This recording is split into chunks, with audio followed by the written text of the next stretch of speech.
Hi, I'm Wes Wood, the income guy and founder and president of Wood Financial Group.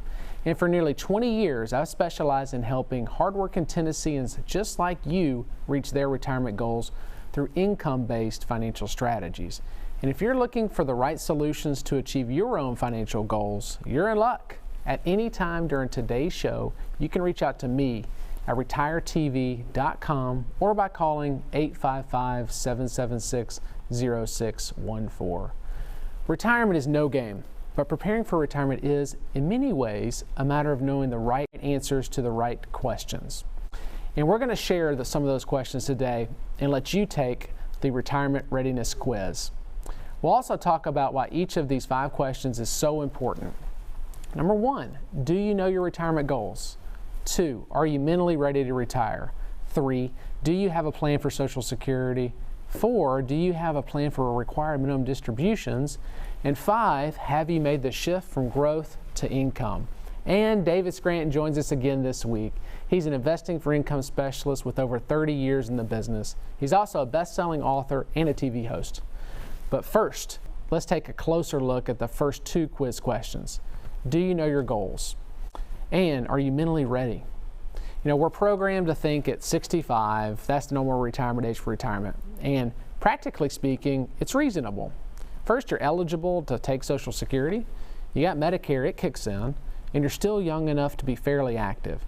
But the reality is, some people retire much earlier than 65, and some retire much later than 65. It all depends on your individual situation and your personal readiness. Not just financial readiness, but your mental and emotional readiness as well. Usually that has to do a lot with your relationship with your job. Some people love their work, can't imagine being fulfilled by anything else. And if you still feel that way when you're 65 or even 70 years old, you're probably not ready to retire, regardless of your financial situation. But if your job has become a grind and you're looking forward to retirement, well, you may not be ready to retire either.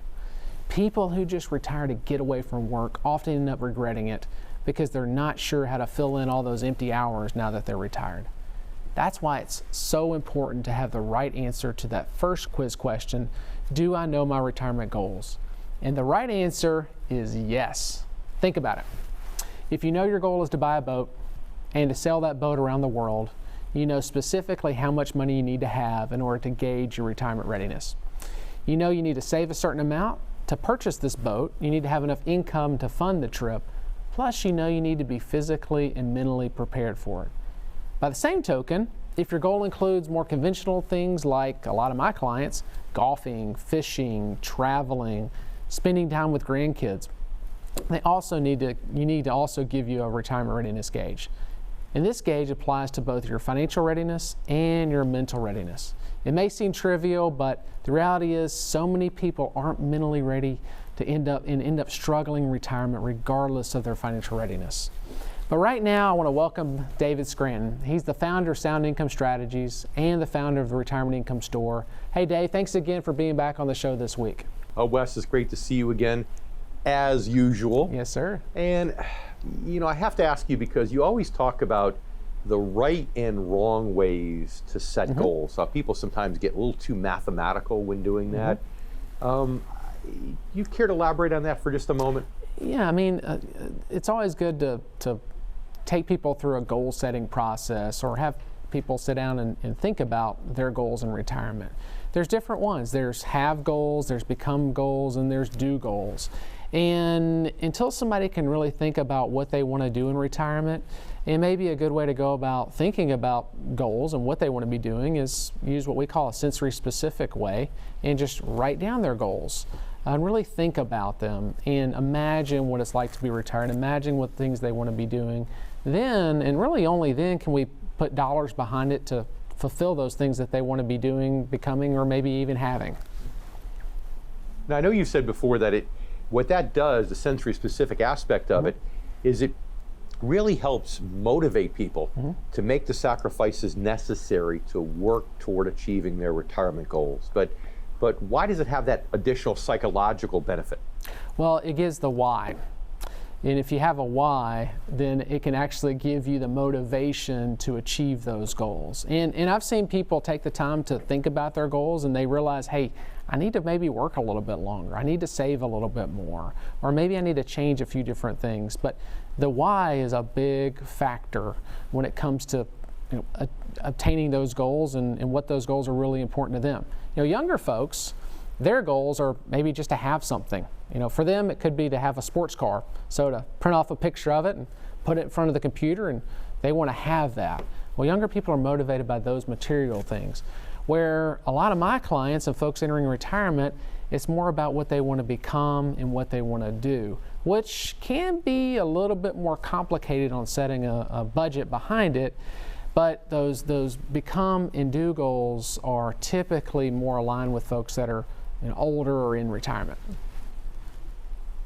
So you get somebody who says, that's gee, Wes, that's great, but I can't even think that far ahead. I just want to get to retirement. It's going to be in a few years, and I'm not that creative to think about my goals in a sensory specific way. Well, what do you suggest they do? Well, I mean, you can, a lot of people that are working and have income coming in, they're pretty comfortable. So if you need to start with the mathematical side, that's okay. I'd love to see the goals and understand the goals and really think about what they want to do and become and have. But if they're really not at that point yet, then perhaps we can just look at how much money they're bringing in now while they're working and use a top-down approach and look at, hey, how much income they have coming in from work now, and then deduct some of the things that they're not going to have anymore when they're retired, like 401k contributions, maybe, and their FICA taxes that they're paying now, they won't have when they retire. Perhaps they'll have other expenses that are going to go away when they retire. And then they're left over with a number that they're comfortable with living off of now. Perhaps that's a good place to start. And then perhaps they can budget some of the things that they do want to be doing, like traveling or spending time with grandkids and those other kind of goals that they maybe struggle with originally when we started this conversation. And that's what I've always respected about you, Wes. You're not like the doctor who the patient comes in, real quick examination, runs them out the door. You're more like the financial doctor that's willing to spend the extra time to ask the tough questions so that people really are motivated, excited about retirement, and they realize how what they're doing today, the sacrifices they're making today, are going to help them achieve those goals. As long as I've known you, you've never taken the easy way out. I respect that. No, and Dave, in this business, it's important to listen to people. It's important to understand what their wishes, their wants, and their goals are. And unfortunately, I find that in our business, so many advisors or brokers just use kind of cookie cutter solutions, and a lot of times those solutions aren't really the right solution to somebody's situation. Until you really listen and understand what somebody wants and needs and take the time to know the client, then we can properly help them. But David, hey, don't go away. We're going to talk more later in the show. And coming up after the break, we're going to dive into the next 2 questions in our quiz. We're going to talk about Social Security and required distributions. And stay tuned. We'll be right back.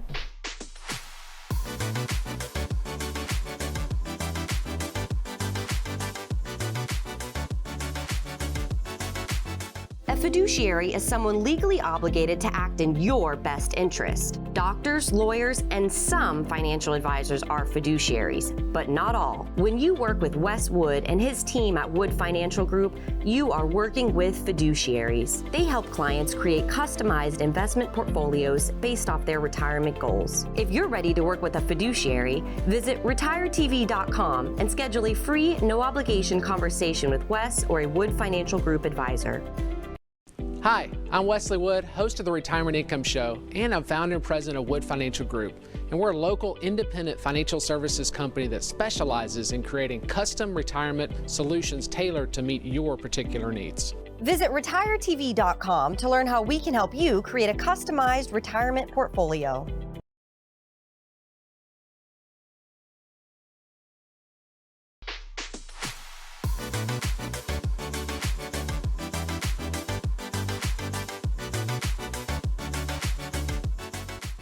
Welcome back to the Retirement Income Show. I'm your host, Wes Wood. Today we're talking about our retirement readiness quiz and answering important questions. Let's talk about Social Security and required minimum distributions. Do you recognize this guy? Uncle Sam. He giveth and taketh away, doesn't he? And that's so true throughout your life, but it becomes particularly true in two ways when you reach retirement age. One, you're eligible to collect Social Security payments, but then you're obligated to pay taxes on your retirement accounts through required minimum distributions. These give and take realities affect your retirement finances in major ways. That's why the second and third question on our retirement readiness quiz are, do you have a plan for taking Social Security? And do you have a plan for satisfying RMDs? While the correct answer for both of these obviously should be yes, it's naturally just as important to make sure you have the right plan. And that means a plan that's right for you and aligned with your, say it with me now, your retirement goals, which of course you've already identified. In terms of Social Security, the right plan is one that basically answers yes to 4 additional questions. First, does it ensure that I have to start collecting Social Security at the right time? Does it maximize my benefits in every way possible? Does it minimize my tax burden on Social Security? And is it properly aligned with my other sources of retirement income? And of course, there are many important things to consider in answering all of those questions. An advisor who specializes in retirement income can help you make sure you don't miss any of these. And if you're within 10 years of retirement age now, you can start by reaching out to me directly by contacting me at retiretv.com or by calling 855-776-0614. The bottom line is that Social Security might be a more important financial resource than you realize, and potentially the hidden key to achieving your retirement goals. But you need to have the right plan. Now, let's talk about required minimum distributions, or RMDs. In 2019, the age for taking your first required minimum distribution was raised from 70.5 years old to 72 years old. Then last year, the government suspended RMDs due to the coronavirus pandemic. So, what are these pesky things anyway? Well, there's a funny thing about them. It's the government's way of finally collecting all the taxes they let you defer while you're growing your retirement savings.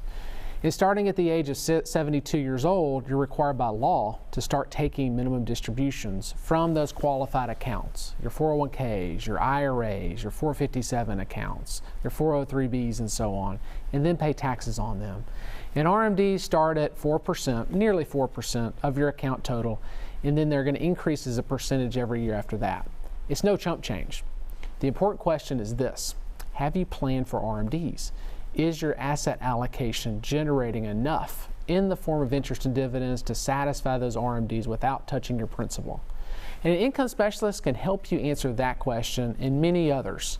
Speaking of income, there's just one more question on our retirement readiness quiz, and we're going to get to that one shortly. But right now, let's welcome back David Scranton. Welcome back, Dave. Great to be here, of course, as usual, Wes. So we talk about Social Security a lot on this show because it's such an important decision. But, if you had to simplify it, how does Social Security, your investments really tie together when you're taking Social Security early, or perhaps conversely, if you're taking Social Security late? Yeah, well, a lot of times when we run a Social Security analysis for folks, they realize they perhaps need to either wait to take Social Security or take it early. And if somebody says, well, I realize to maximize my Social Security I should wait, but they still want to retire, there's going to be some gap years. So if somebody's going to retire at 65 and they're not going to take Social Security till 70, they need to fill that gap for those few years there. So we need to invest the money in a conservative form and fashion to generate enough interest and dividends to where it's covering those gap years, so we're not depleting principal. Conversely, if somebody retires at 62, maybe because they're just sick of the grind, ready to retire, and they have enough money, they perhaps will take Social Security early. But we all know that they're going to get less for their total life, so they're going to need to generate enough interest and dividends to cover the difference from the lack of Social Security and the income that they actually need. So it's investing for income, so they're just spending those interest and dividends, not taking from principal during those very important years. But it sounds like whether you take it early or you take it late, either way you have to coordinate it with your asset allocation and how much income is coming from other sources. And exactly. Speaking about income, you're talking about RMDs, but what do you say to somebody who says, look, I really don't care about leaving my principal intact. I don't need to leave a big legacy. If my RMD is 4%, gosh, I can multiply my IRA account by 0.04 and I won't deplete it for 25 years. And heck, by then I'll be 97. Right. Well, a lot of people do that. They just do the exact same math that you did. But the problem there that they're not factoring in is things like rising healthcare costs. How are they going to pay for maybe nursing home needs, or increased cost of prescription drugs, or increased just cost of health care because it goes up in a very quick fashion. Or maybe they just need more income to help adjust for inflation. Because we know that Social Security probably isn't going to increase at the same rate of just normal inflation, the cost of goods and services. So we need to try to preserve that principle to when they need more income later in life. So just by sticking it on the mattress or sticking it in places and just taking from principal every single year can be very dangerous due to really two of those main factors that we definitely want to consider. And obviously RMDs go up as you get older. So if you live to average life expectancy or beyond, eventually you're going to have to start dipping into some principal. You can't take interest and dividends to satisfy those forever, right? That's correct. And if you look at the IRS distribution uniform lifetime table, you'll see at age 72, you have to take out nearly 4. But you extend that out, by the time you get to 85, you're up to nearly 6%. And it even goes all the way out to 115 years old, where you have to take out more than half of your money. So it does go up as a percentage every single year as you get older. So you're right, you can't just say 4% for life, because that's not the way it's going to work. It is going to go up every year. Now, we do know that eventually those interest and dividends are not going to be enough to cover the required distribution, but at least we can kind of push that turnaround point, as we call it, later on in life rather than early in life. Yep. Makes sense. And yeah, well, thanks again, Dave. And we're going to talk a little bit more later in the show. But coming up, we're going to talk more about one of the most important questions on our retirement readiness quiz. And that's the shift from going from growth to investing for income. We'll be right back. Retirement accounts like 401ks and IRAs are great tools to save for retirement.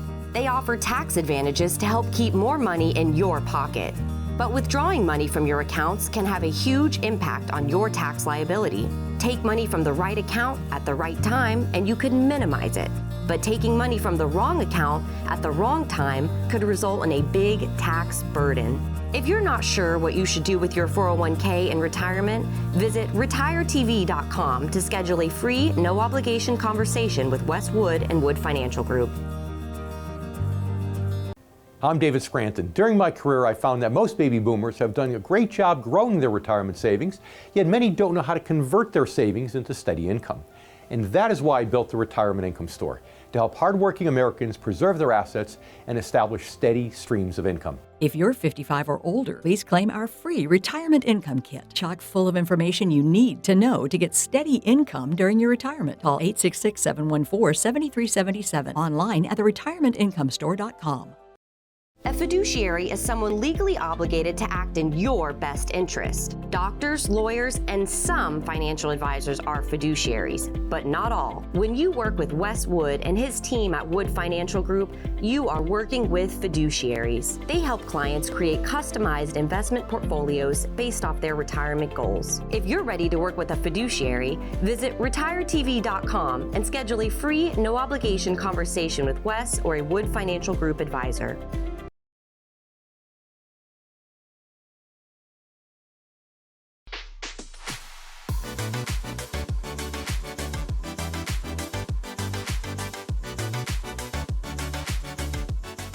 Welcome back to the Retirement Income Show. I'm your host, Wes Wood, and today we're talking about our retirement readiness quiz. Take a look at this. No airplane pilot would just jump into a plane and take off without doing his pre-flight checklist first. And that's very reassuring to all of us passengers sitting in the seats, right? But by the same token, no one should take off into retirement without making sure that they're absolutely ready for it, mentally, emotionally, and financially. And that brings us to the final question of our retirement readiness quiz. Have you made the strategic shift from portfolio growth to retirement income? Now, on some level, everyone knows they need to start generating income from their investments once they've retired, right? But the common misconception is that you should wait until you're already retired to make that shift. Some people believe that they should invest for growth right up until retirement day when they're handed that gold watch, which I know not many companies do anymore, but you get my drift. The reality is that shifting from growth to income is an important step getting ready for retirement. And it's best done during the transitional years. And transitional years are going to be those 10 or so years before retirement when the kids are grown, you've accumulated some savings, you're almost eligible to take Social Security. And for most people, there are plenty of good reasons to make that shift during this time. And the only reason many don't make this shift is because they do not fully understand the investing for income model. They've been led to believe that investing for income means actually sacrificing returns. They believe that they need to keep investing for growth right up to the bitter end in order to build up their retirement nest egg. Well, as my kids would say, and all the kids would say out there, that's just wrong on so many levels. For one thing, sometimes the stock market not only doesn't grow, but it shrinks. This means that investing for growth means investing for the big unknown. Okay, if you're 20 years away from retirement, that's fine. But if you're only 5 to 10 years before retirement, it can be extremely risky. And the more important thing to understand is that growth and return and growth are not synonymous. Return is the sum of two things, growth and income. Growth is measured by capital appreciation, and income comes in the form of interest and dividends. By investing directly for interest and dividends, you may get a bit less return, a bit less total return than you would continue to invest for capital gains, but you also reduce the risk of a major loss.